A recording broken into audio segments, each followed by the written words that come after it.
Welcome to the Spiritual Growth Podcast. I'm your host, Charisse Marie. This podcast is your sanctuary for peace, insight, and spiritual nourishment. Each episode is thoughtfully crafted to inspire and enlighten, blending timeless wisdom with modern relevance, all aimed at nurturing your spirit and igniting your curiosity. Whether you're beginning your spiritual journey or seeking deeper understanding, consider this space your companion on the path to enlightenment. Well, hello and welcome.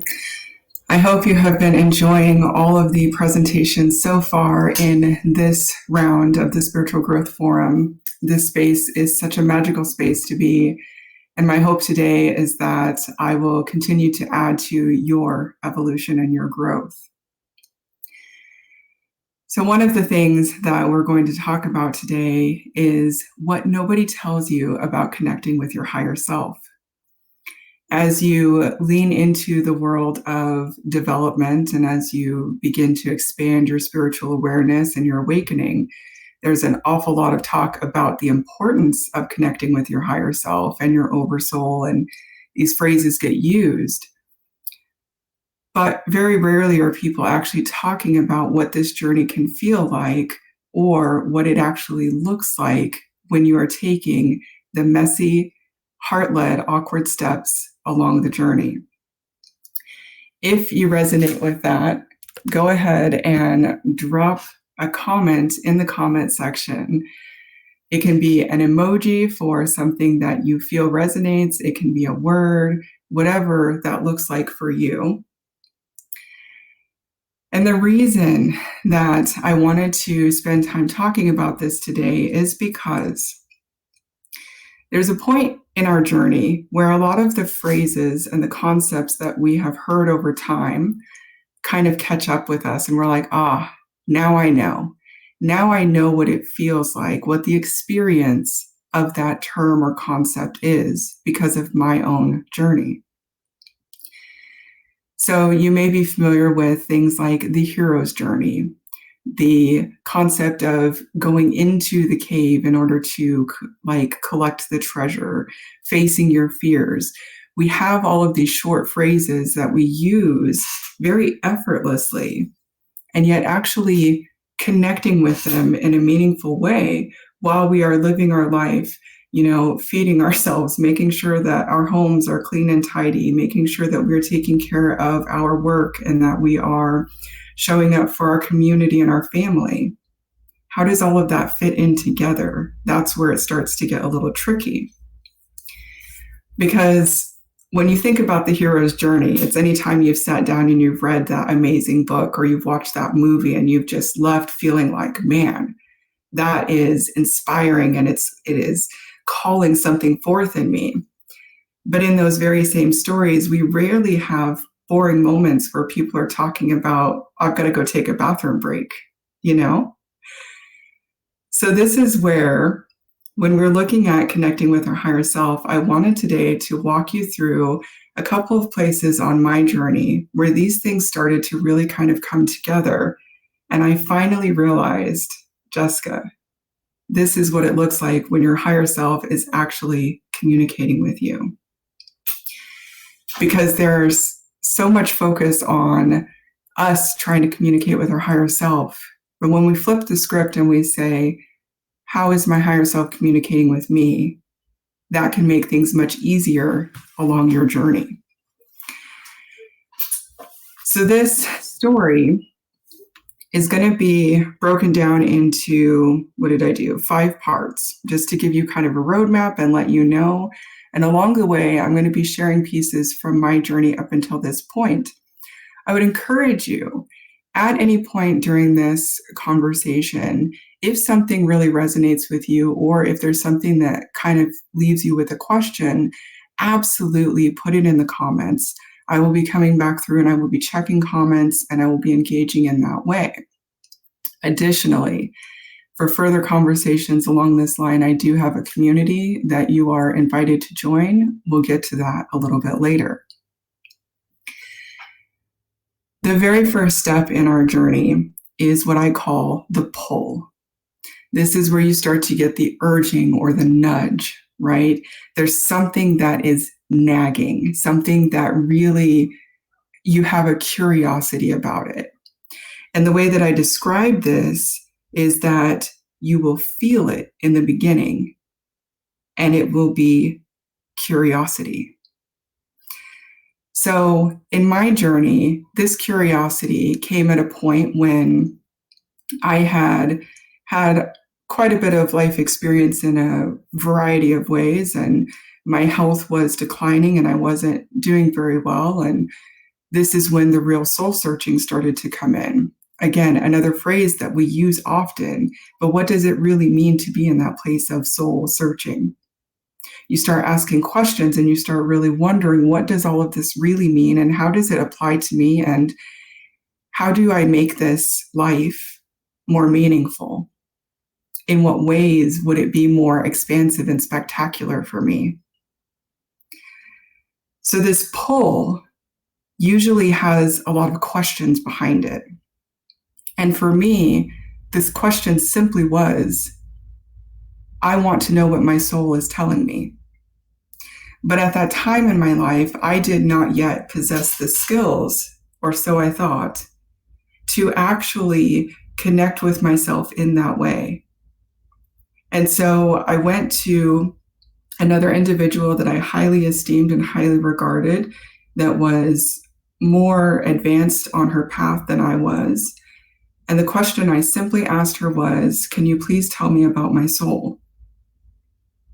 Such a simple question. And in that question, what I want to point out for you along your journey is that it doesn't have to be a lot of details. It doesn't have to be a lot of what is the next step. It can be very subtle and very simple. And this is important because this is where we know that it's genuine. This is the pull, the desire. So in this conversation, when I asked this individual about my soul, she brought forth a few things that I was like, yeah, that makes sense. That really resonates. She was like, I feel like you have past lineage with druids. You're very connected to the trees. And I was like, okay, that lines up for the different ways that I've shown up in my life so far. And then she said to me, and you really should connect with the runes. And I said, what?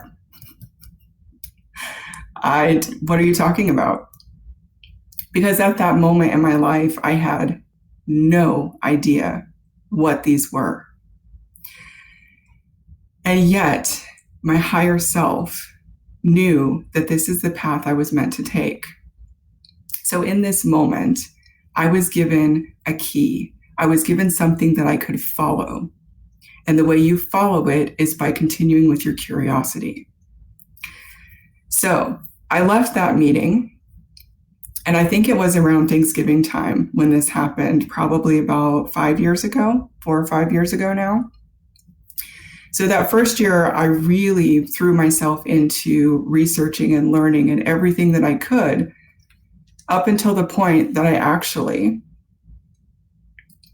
acquired my very first set of runes. So for those who are unfamiliar, and feel free at this point in the chat, leave comments. Are you familiar with the runes? Do they have significance for you? Have you had points on your journey where you have had that question, tell me about my soul? What does my soul want me to know? Leave that in the comments as well. Because all of these, the thing is, these are all such precious moments. And we only understand their true value when we look back. So in this way, if you've had these moments and you're documenting it, we together are helping to cultivate the growth of the union between your lived experience and your higher self. And that's a beautiful thing.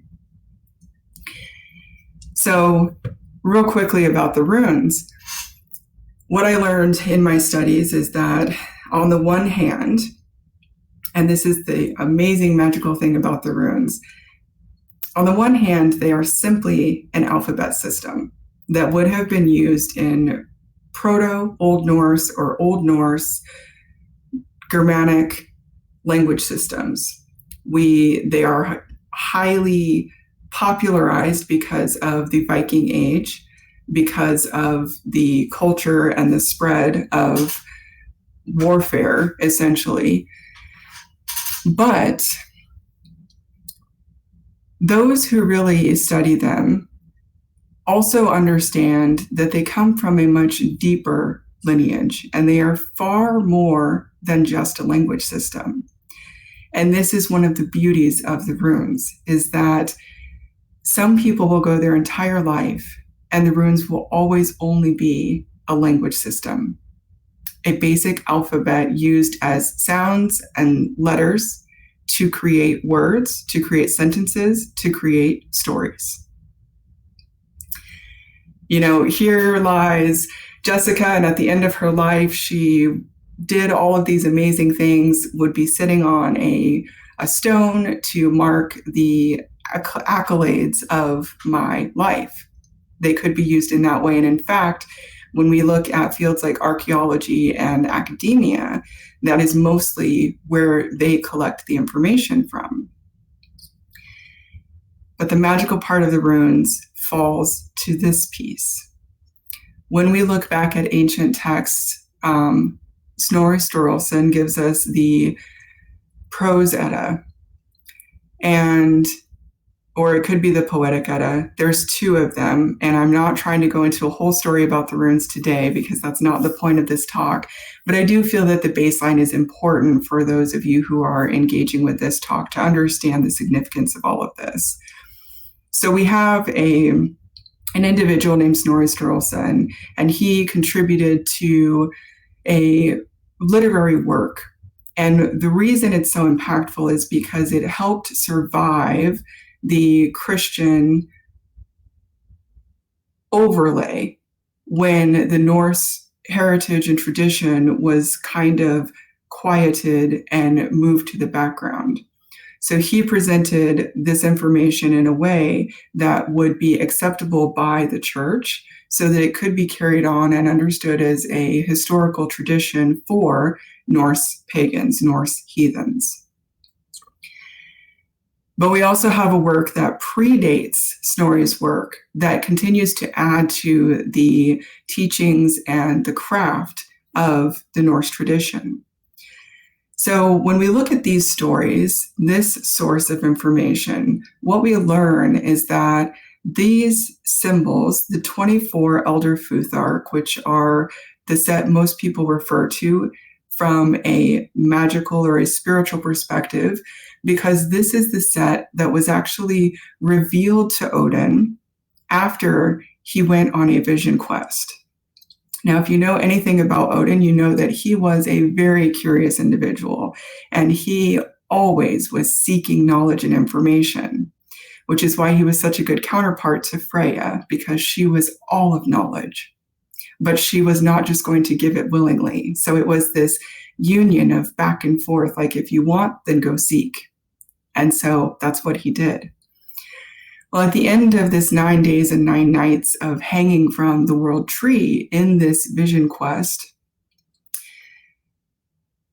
when he comes back to material consciousness, below him at the base of Yggdrasil are the scatterings of 24 symbols. And that is what gives us the Elder Futhark. Now, that is the base summary. And if you have questions at this point, feel free to leave them in the comments. Like I said, I'm trying to make this as comprehensive and well-informed as possible, but also make it applicable to your journey. So the next thing that happens when we talk about connecting with our oversoul, I'm going to switch back to that for a minute to make sure I hit all the points. The runes, don't worry, they will be interwoven throughout all of this. So the second thing that happens after the pull is what I call the questions. And this is a period where you will be faced with uncertainty because you must have courage to face your darkness, to face your fullness in reality, to encompass all pieces of you. And so this is the process when you connect with your higher self where you will have a lot of questions. That one question, tell me about my soul, that opened up into so many more questions. And this is the process. So you continue on this journey and you imagine that you're doing all of this while you're continuing to live your life and do the things that we talked about in the beginning, the responsibilities of claiming the magic of this life, of the mundane, while being on this spiritual quest to know yourself better. So these questions are going to help move you along your path. And the questions may seem unrelated at the time. So for me, if we go back to my story, because my health is the reason that I started seeking, and then the questions around the runes, what I was looking for was, well, how do I start to make a name for myself? Or how do I actually start to get back into the workforce so that I can be a contributing member of society in these ways? And all of these questions ultimately started leading to people asking me questions. Hey, do you do personal readings? And the first time that question came to me, I was like, do I? Is that something that I would want? Is that something I would value, being able to do readings for other people? And so at this point, we understand the next part of what nobody tells you about connecting with your higher self, which is the phase that I call the dance. So we have these questions brewing now, right? There's so much going on. And in these questions, we then start to find ourselves in this dance. And this is a period where you will go back and forth as you shape your lived experience between the forces of your free will and your fate. So at this point, we're going to go back to Norse tradition and mythology for just a moment for these concepts of free will and fate. In Norse tradition, we have a very specific rune called Nauthiz, which ties into the Norns. And the Norns are the three fates. They loosely translate to the concepts of past, present, and future. And they sit at the base of Yggdrasil, the world tree, and they weave the fate of all beings. Humans, gods, the living, the deceased, everyone is subject to their web of weird. So this concept of fate is overarching in Norse tradition. And this is where we have the concept of life lessons. When you think about the soul as a larger component of the lived experience, what life lessons are you here to learn on your larger journey? That's the energy of Nauthiz. And beyond that, we have then something in the Norse tradition that is called the Fylgja. And the Fylgja is actually your personal fate.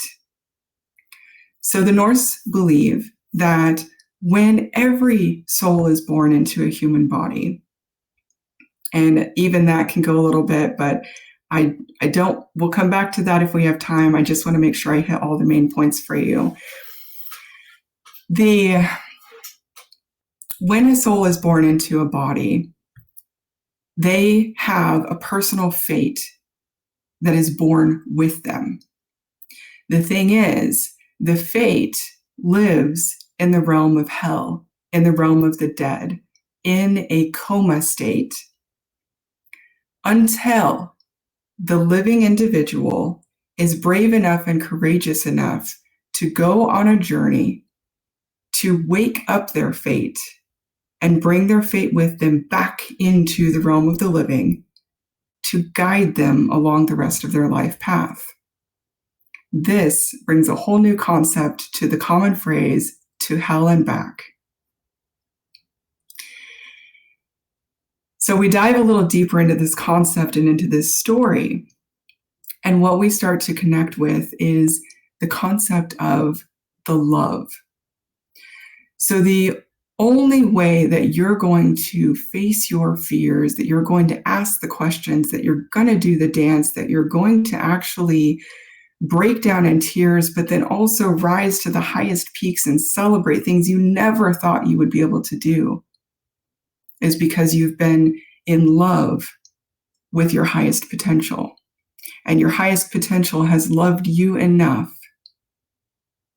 to remain waiting patiently until you heed the call and you show up to say, yes, come with me. Let's do this together. So the love will present in different ways. And I said here that you will feel it and it will be indescribable in some capacity.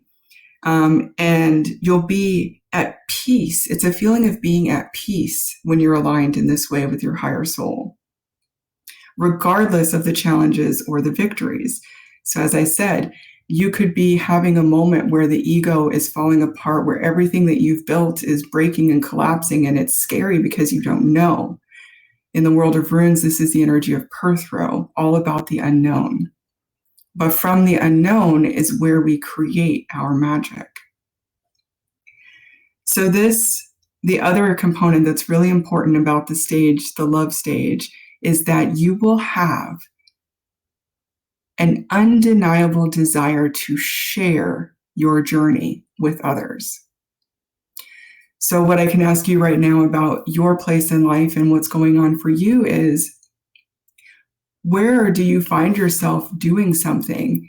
And then as soon as you do it, you're like, oh, I have to go tell my family, my friends, people have to know about this experience, about this passion, about this connection that I've made, this new understanding that is now a part of me. Because this is the magic when you are dancing with your higher self. Your higher self will call you forward and give you the steps. You will follow and you will dance the steps. And then in those magical moments that are more than synchronicity, they're more than all of the things that we could imagine. You're just full of this feeling of like, wow, life really is this good. It's this magical. And for me in my journey, one of these components is when I am playing music, when I am playing my flutes, when I am truly connected and I'm not just mechanically going through the motions. That evokes in me such a deep, deep reverence. So when you can be truly, madly, deeply in love with what it is you are doing, that's a sign that you and your higher self are dancing beautifully together. This is also, I'll just give a side note, the point on our journey where we can start to, this is the part in the journey where the imposter syndrome has no place at the table because you're so deeply in it. It's like on the borders of that space where the imposter syndrome comes in and we start to worry about what are other people saying and how does it work and what does it mean, and that doubt and that questioning, because we're trying to frame our understanding of what we know on a soul level versus what we know on a material level. And bridging the two of those can be a little challenging sometimes. So the final step, I'll just run through those real quick and then we'll circle back and touch on some really amazing pieces that further illustrate this journey. The final step that no one really talks about with connecting with your higher self is what I call the embrace. So when we look at Norse tradition, this would be the point where you've gone and you have woken up your Fylgja, your personal fate, and you and your personal fate are now dancing through life, being magically guided. So this embrace, you will be guided and it will feel magical. These are the moments where you'll be like, this is my life. This is my life. And they can be simple moments. There's pop culture, and a lot of that will make them very grandiose and it will make them feel like they have to be all the time or enduring. The magic of the embrace is that it's intermittent over time, but it's the ability to tap into it and actually acknowledge it. Example, you're having a pretty crummy day, you're in your head, you're thinking about things you're trying to plan, your ego's running the show. Then you stop and you take yourself for a walk, you put yourself in nature, which if you listen to my previous talks, you'll know that I am a huge proponent of nature. And you happen to anchor into the present moment and you realize that you are standing at the edge of a beautiful sunset that is reflecting off of the waters of the ocean that are so magically flowing with the energy of life. And in that moment, you are so incredibly grateful and filled with awe and wonder for this very life that you are living. Those moments are all around us. What we get to become good at is understanding how to anchor into that frequency as often as possible, because the other frequencies will pull us out. And then we get to go back in. But this is what the embrace stage is. So like an embrace, it's not a death grip. It's not a casual touch and go. It is an intentional, consensual contact again and again and again and again. And that is the base journey of connecting with your higher self. So just to sum up that part of it real quick, because I feel like it started going and it got going fast. The first part is the pull. You'll feel something. The second part is the questioning. You'll feel like you want to know more, like there's the unraveling, the digging up and unearthing something to know it better. After the questioning comes the dance. So it's the back and forth. We start putting things in motion. We actually start moving things about. What does this feel like? Do I like it? How do I move with it? What does it mean? What do I want it to mean? Show me more. So you see, the questions are so much a part of that piece as well. Then after the dance is the love, when we surrender into the love of what it is that we have done for ourselves. Because at this point, I also want to point out, this is the stage where the love is for your human avatar, for your human self, and your higher soul, and your Filgia. Because the two of you have continued to show up every step of the way. And you have overcome 100% of the obstacles that have been set in front of you up until this point. Don't underestimate the power of that. You have also celebrated 100% of the victories of everything that you have achieved up until this point. This is the love stage.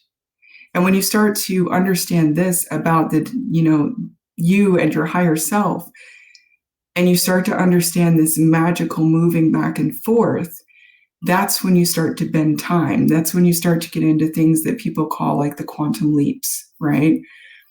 And then the final piece is the embrace, because the embrace is the intentional revisiting and touching and shaping to keep this whole thing moving.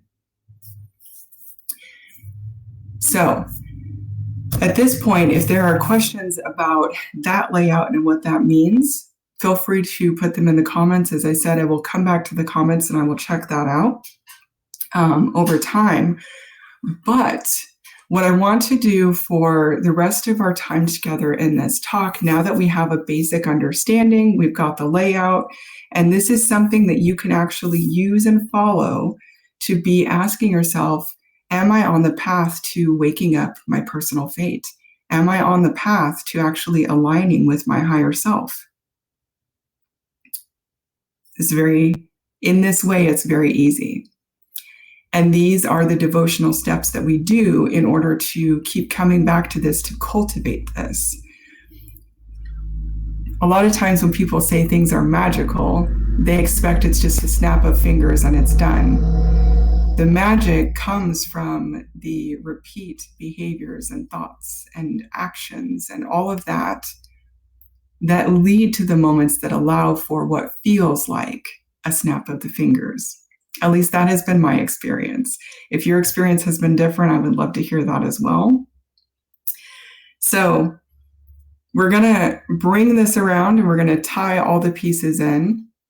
If you haven't noticed, I quite enjoy stories and I enjoy seeing the big picture and zooming out and zooming in and bringing in all the pieces. I also really love trying to give the people I work with as much as possible so that whatever's going to resonate with them, they can actually take it and use it in their life on their journey.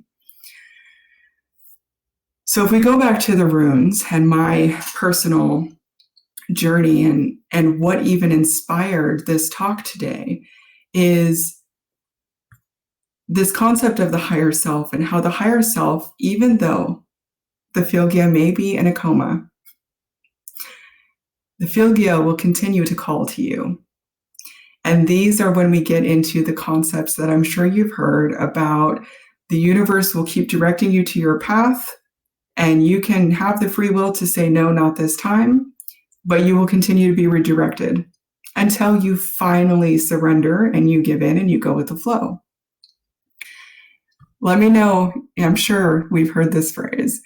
But along that line, when the runes came into my life, at the time, I thought it was just going to be a personal endeavor that I myself worked with. And then the first person asked me if I did readings for people. When I said yes to that, that opened up a door that I could not have envisioned for myself. I started my YouTube channel, The Rune Weaver, and for the first year I was out in nature. I was doing the readings on the ground, connecting with the earth, with the elements, and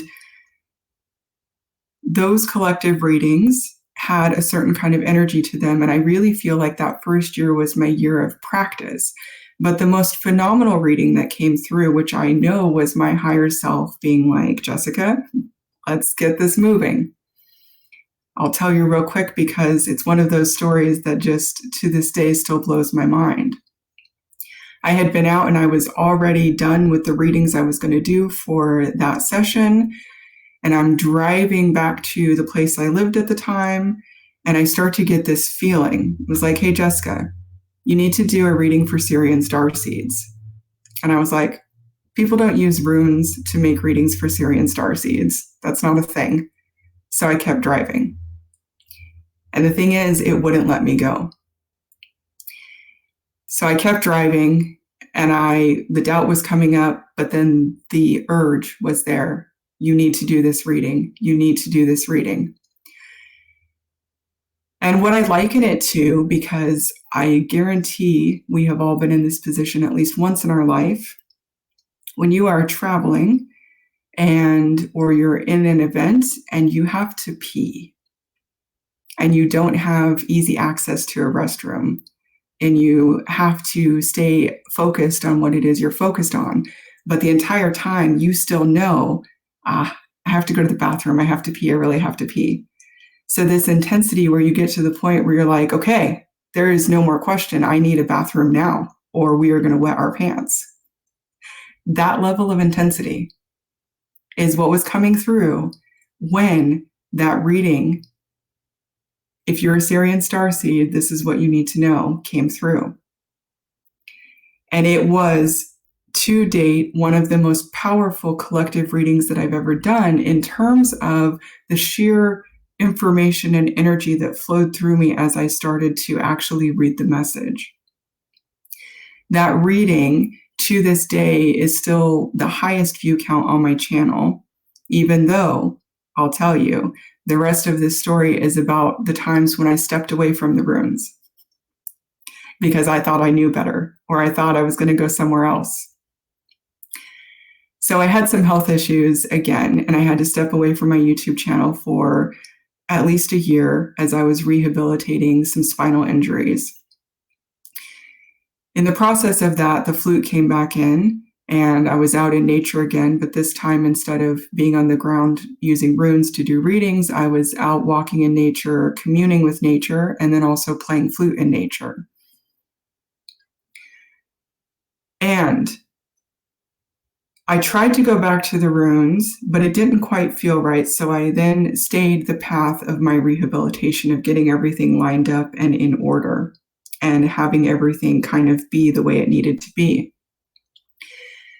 So my channel then primarily became music related. Nature has always been there and always will be. The methods by which I engage with it change a little bit over time, but that's the dance, right? That's part of the dance and the embrace. And it has the undercurrent of love because I love nature.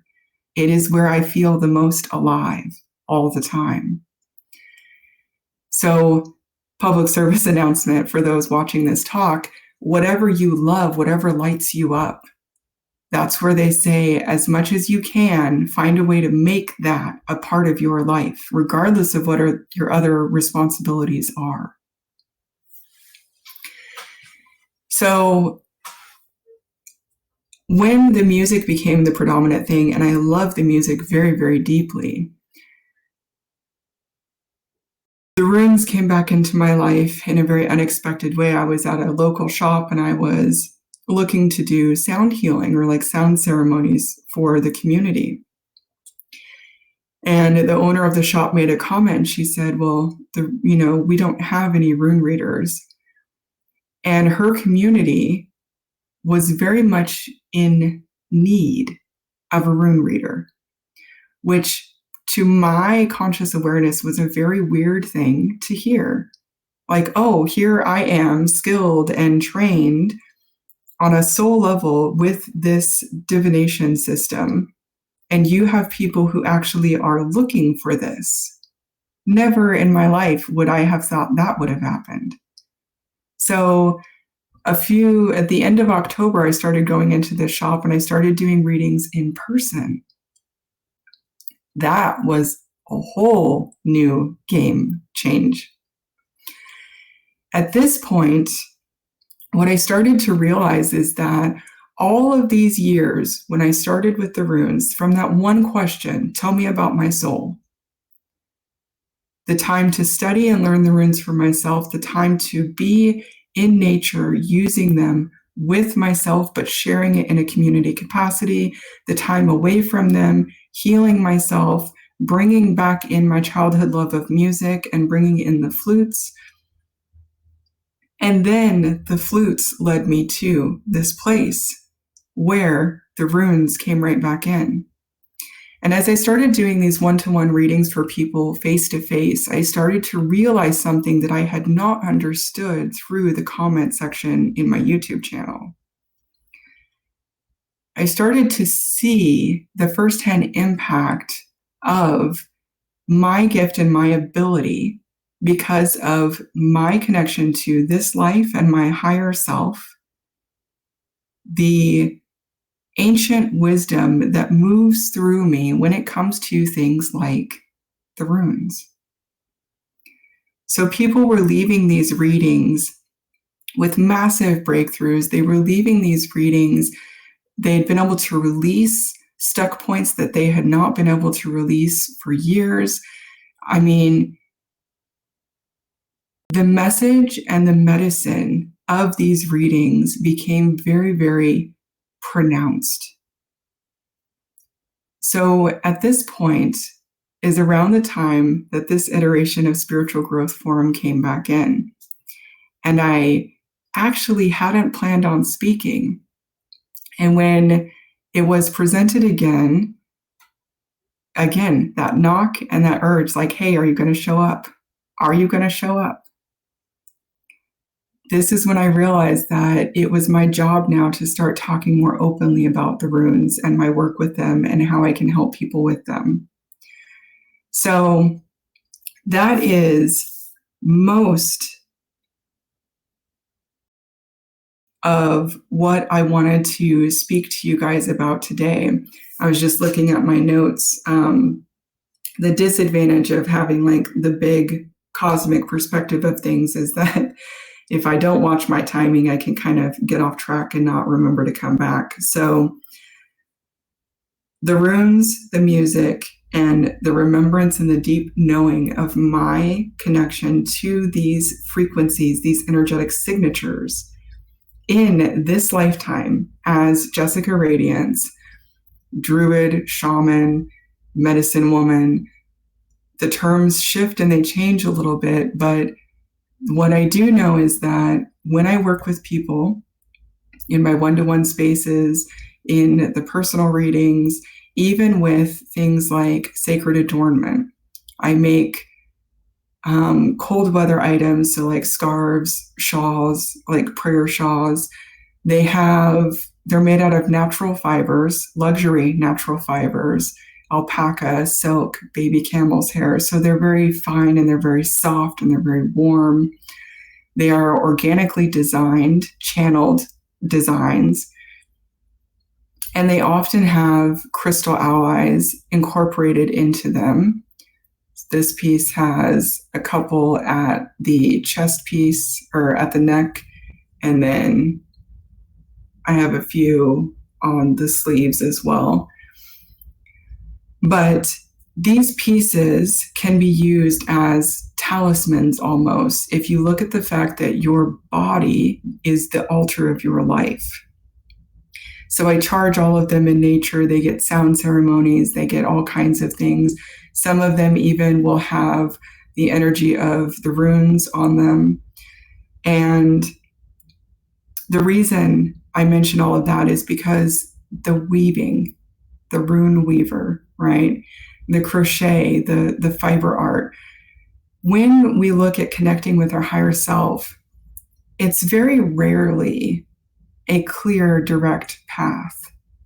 It really is a magical journey of picking the little pieces here and there and putting them together over the course of your life. So I help people in long-term one-to-one mentorship to connect deeper with themselves, honestly, whether that goal be for improved health or whether it be connecting more deeply spiritually.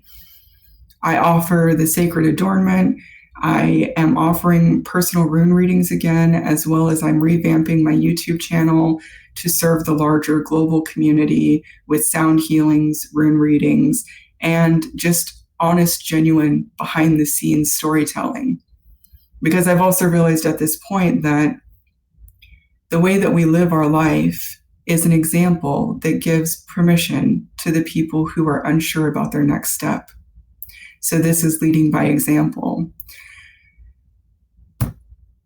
In these ways, that's how I can assist further on your journey, if anything has resonated with you at this point.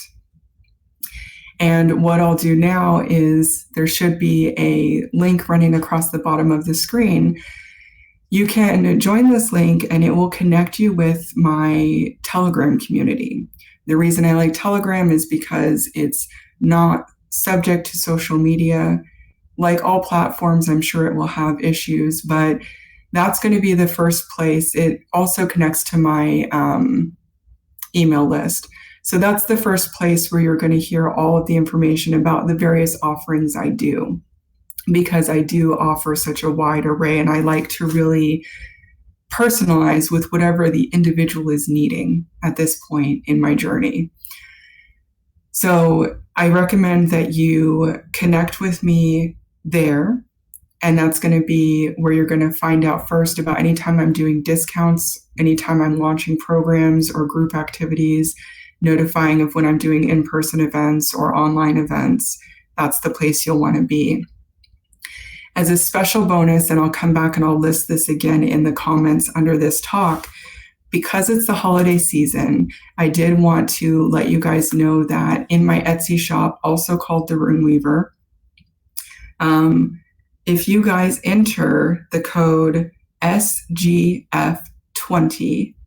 Spiritual Growth Forum 20, SGF 20, up until Christmas, any purchases that you do there will be 20% off.